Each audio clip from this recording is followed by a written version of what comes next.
Ẹ kú dédé àsìkò yìí gbogbo ojú tó ní àǹfààní àti máa wo fídíò yìí. Àjíǹde ara yóò máa jẹ́ fún gbogbo wa o.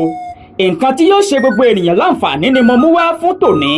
Pàápàá jùlọ àwọn tí ó bá ní ẹ̀jẹ̀ ríru tó lóyìnbó ń pè ní high blood pressure. Tó o bá lè gbìyànjú láti ṣe é gẹ́gẹ́ bí a ṣe fẹ́ ṣàlàyé ẹ̀, ó ń ṣiṣẹ́ akọni kò sì ní ná yín lówó rárá.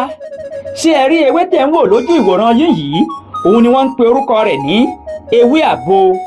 Àǹfààní tí ń bẹ lára ewé àbo pọ̀, ṣùgbọ́n èyí tá a mú wá fún yín lónìí, lára àǹfààní tó wà lára ewé àbo òun ni wípé bá a ṣe lè ṣẹ́gun ẹ̀jẹ̀ ríru tí olóyìnbó ń pè ní high blood pressure pẹ̀lú ìrọ̀rùn. Òtítọ́ ni ọ̀rọ̀ tí àwọn àgbà máa ń sọ wípé panumọ́ àbo kì í bàbò wíjọ́. Ewé àbo yìí òun gangan ni yóò pa high blood pressure lẹ́nu mọ́ tí ẹ sì fọpẹ́ fún Elédùmarè. Ẹ lọ já ewé àbo tàbí ká ẹ sọ fún àwọn tí wọ́n bá mọ ewé yìí kí wọ́n bá yín já. Ẹ sìn ín nù dáadáa, kẹ́ kó sínú ìkòkò, ẹ bu omi sí i. Tí omi tí ẹ bù sí yìí yóò borí ewé, ẹ gbé e ka orí iná, ẹ sè é kó jiná.